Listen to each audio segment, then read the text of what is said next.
Hello there. It's time for to finally return to the Jedi already. Yes, Return of the Jedi, which came out in 1983, the final Star Wars film of the original trilogy.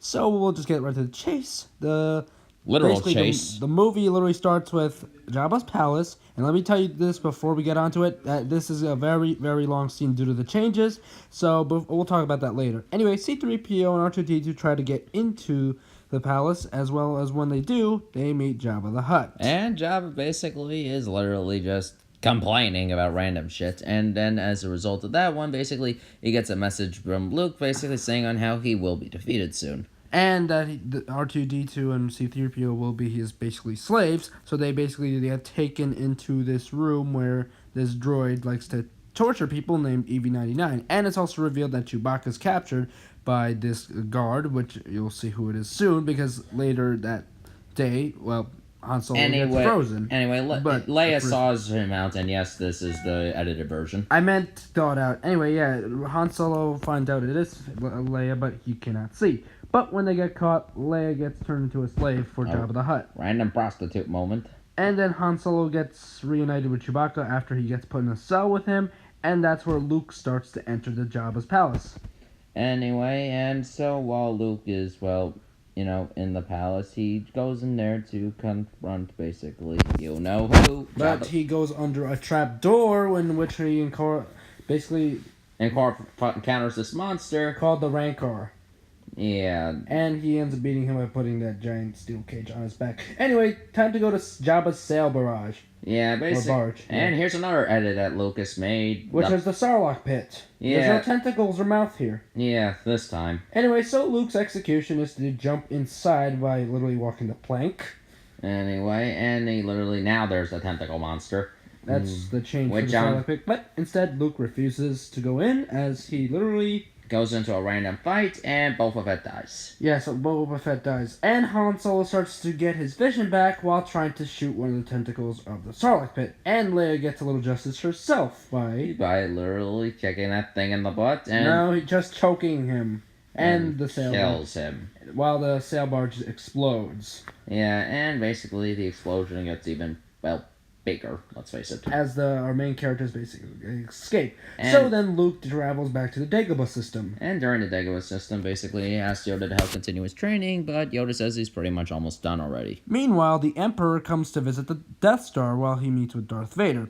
Anyway, then they transition back to the Dagobah system where Yoda dies. Yeah, that was out of nowhere. But in his presence, Mace Windu, now played by Barack Obama, steps into the fight as we call him Obama Woo. Anyway, the ghost of Obi-Wan, once again Alan Jennings, basically tells Luke that he has a sister. And then later, the rebels basically find a way to blow up the Death Star with one of their main generals, Admiral Akbar. And basically, yes, the famous guy, it's a trap. Yeah, and so they literally pull up a hologram of the Death Star showing that they could just blow up the reactor just as they did in the first movie.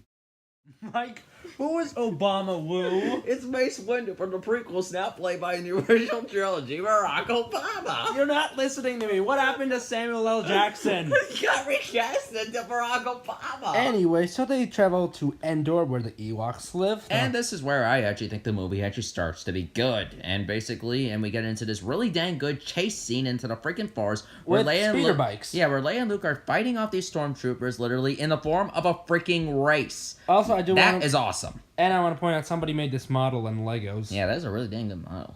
Anyway, so after that crazy thing, Leia encounters an Ewok. And basically the Ewoks are first threatened by everybody. Yeah, but it turns out basically they're actually pretty friendly because apparently Chewie can understand them. Go figure. No, it was actually C-3PO who can understand him. And apparently these Ewoks think that he is some kind of emperor or god. Emperor CP3O. Anyway, so later during a party, Luke and Leia literally find out they're both brother and sister. Even though that's not what George Lucas intended, fun fact. Anyway, so then Darth Vader takes them up to the Death Star where the two of them begin their next duel. And basically the duel itself is actually pretty much the best in terms of the original trilogy. While also happening on the Battle of Endor while all these spaceships are getting blown up, and it's also happening on the Endor planet itself. It's an all-out war, people. Anyway, so basically as the fight continues to go on, Luke is trying to convince him to turn back to the light side, while basically, the Emperor is like, no, don't do it. But fortunately for Darth Vader, he actually gets his hand cut off by Luke as revenge. And since Luke is pure of heart to not turn to the dark side, the Emperor tries to shock him to death. And basically, in turns, he's like, no! And he takes the Emperor, throws him down the chasm, and then that's bye-bye Emperor for me. Well, for all of us. And basically, now we get to see him without the mask, played by Sebastian Shaw. And unfortunately, after Luke sees his father, he dies. And that's just depressing, but he tells him to basically never stop his training. And then they blow up the Death Star as they hit him. Yeah, the reactor core. And basically, this ends the movie with a little party. And it's a pretty dang good party, if you ask me. And here we'll go to another change, where here was the original Ghost, and during that whole Ghost scene. Yeah, with Sebastian Shaw. And then George Lucas replaced him with Hayden Christensen. From the prequels, and I can understand why. I'll get to that a little later. And that, my friends, was Star Wars Return of the Jedi. Anyway, so really, this movie is actually kind of 50-50 for me.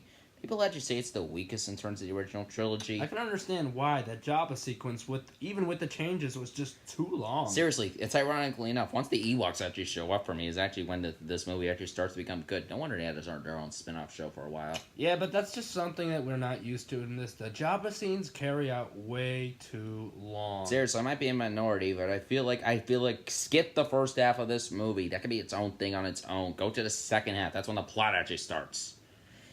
And basically, in turns, except for the whole Han thing getting sought out, just keep that in and then just leave it. You can keep the Jabba scenes, just keep the important stuff. Yeah, just trim it down. Also, George Lucas honestly liked to add a lot of the CG characters into it, despite the fact that literally most of the people were just wearing masks. Yeah, and here's another thing I don't get, and this is just more of like, I'm just gonna say it. How the heck did Boba Fett get a cult following? I mean, seriously, he wasn't even in the original movie. I mean, seriously, George Lucas had to digitally insert him in the remastered version of it.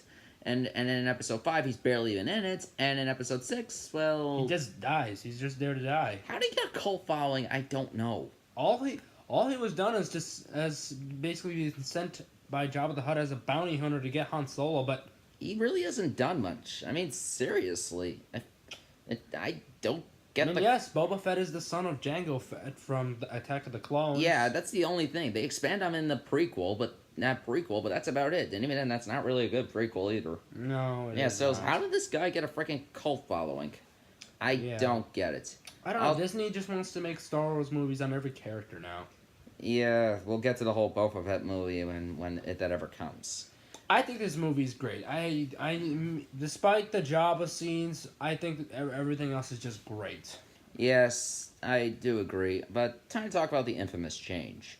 All right, for stars though, this goes out to George Lucas. You should have kept the original act. You shouldn't have kept the original actor who was actually in the suit. Show himself. I'm just saying. Yeah, I mean that was a big slap in the face. You literally had this guy getting dubbed over all his lines.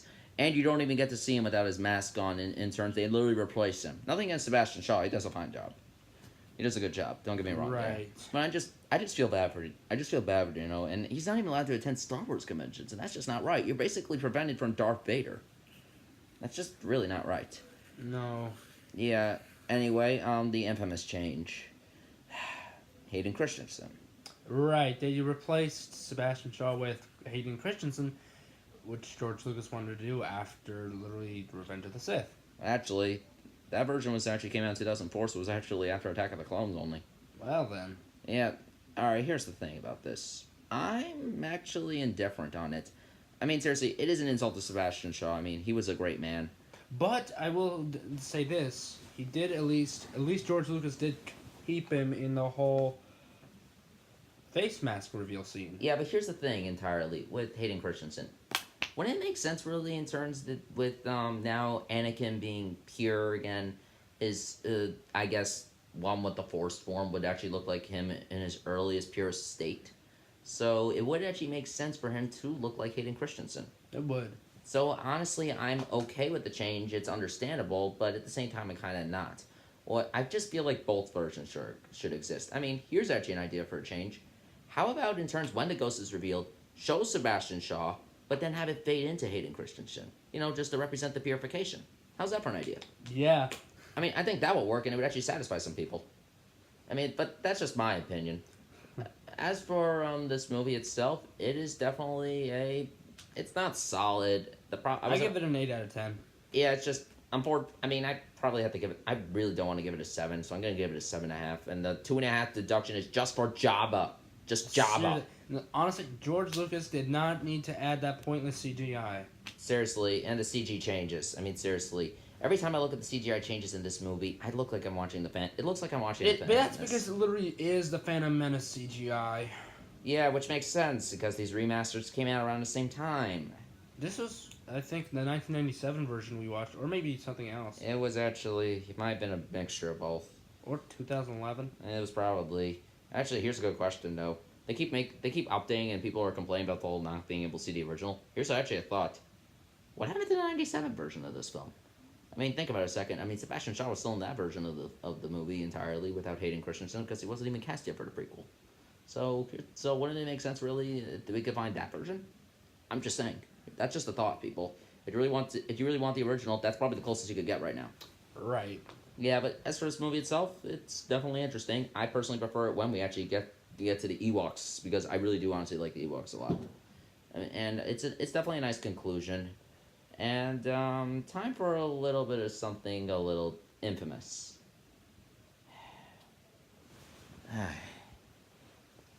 Han.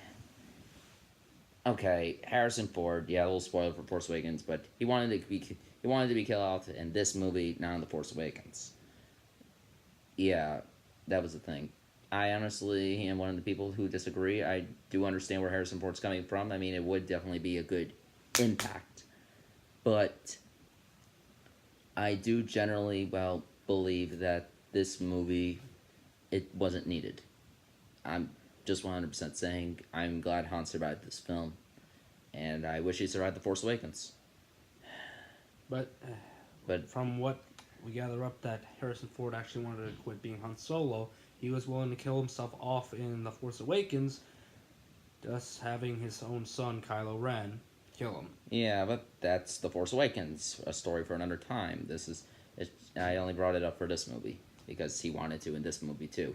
Also, here's a little trivia. This wasn't even meant to be called Return of the Jedi. It was actually supposed to be called Revenge of the Jedi. Interesting title, huh? It is. Which honestly does kind of make sense, really, considering how Luke actually chopped Vader's arm off too as payback. Yeah. Hey, he did get his revenge. And I also do like the role of the Emperor. The fact that they even got him for the prequels.